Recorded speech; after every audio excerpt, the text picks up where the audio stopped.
Halo, assalamualaikum warahmatullahi wabarakatuh. Kembali di channelnya Mainfo, berbagi info bermanfaat.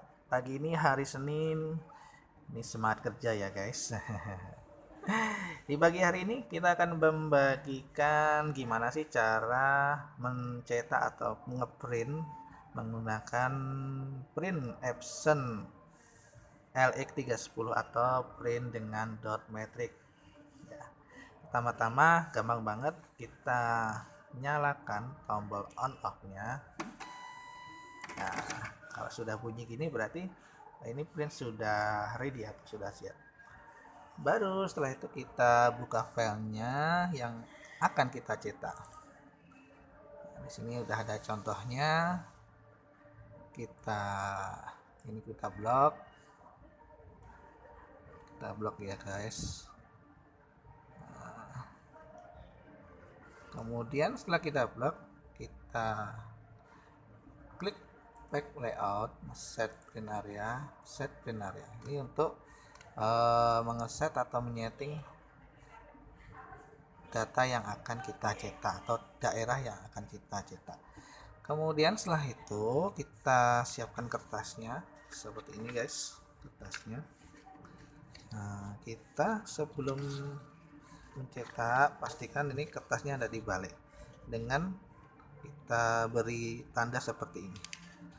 Kita lihat, oh berarti ini masih kebalik guys. Kita balik, kita gores sedikit. Nah, kalau sudah ada tanda ini berarti sudah benar ini. Ini baru kita taruh di sini guys kertasnya. Ya, sampai ketarik. Setelah itu kita klik Ctrl P.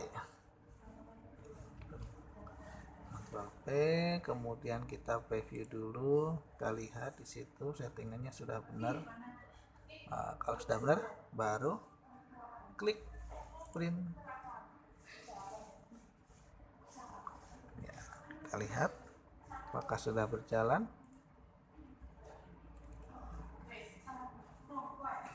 Ya, sudah jalan guys. Ada proses butuh waktu.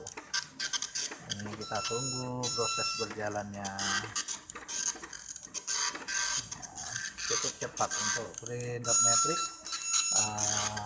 Satu lembar ini tak sampai lama printnya. Tunggu sampai selesai. Ya, ini ada backsoundnya di belakang guys, teman saya baru datang ini. Iya, udah jadi guys. Nah, gampang banget ya, bisa dicoba. Dan sampai jumpa lagi di konten berikutnya. Tetap dukung channel ini berkembang di Mainfo, channelnya berbagi info bermanfaat.